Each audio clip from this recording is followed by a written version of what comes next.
Анкара қаласындағы Анкара университеті студентіміз.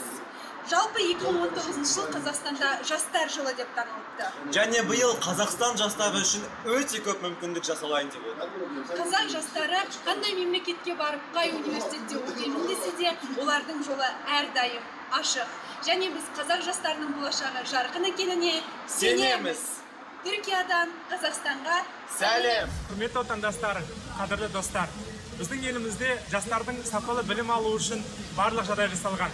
Тіпті шетелдің үздік университеттерінде тегін білім алу мүмкіндігі бар. Мысалға, болашақ халықаралық бағдарламасы, үкіметаралық келісім аясындағы оқу гранттарын айтауға болады.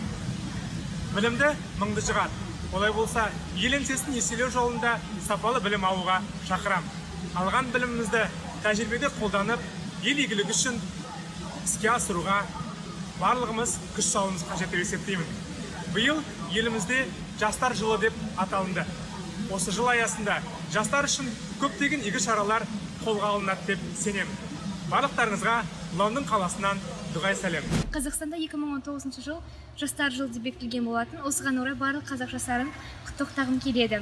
Қазақстанның болашағы біз екенімізді алға тарта отырып, барша жастарды білім мен ғылымға шақырғым келеді. Мүмкіндіктер заманында барынша дамып, Қазақстанды әлемдік аренаға шығару біздің міндетіміз. 2019 жыл Қазақстан жастарының жылы деп бекітіліпті.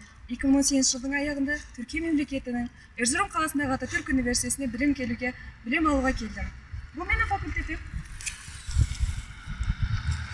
Осы факультетте алған білімімді, тәжірибемді өзімнің университетіме, өзімнің факультетіме әкелуге тырысып жүрмін. 2019 жылы осы жастар жылы деп бекіткен біздің еліміздің президенті, елбасымыз Нұрсұлтан Әбішұлы Назарбаевқа үлкен рахмет білдіргім келеді.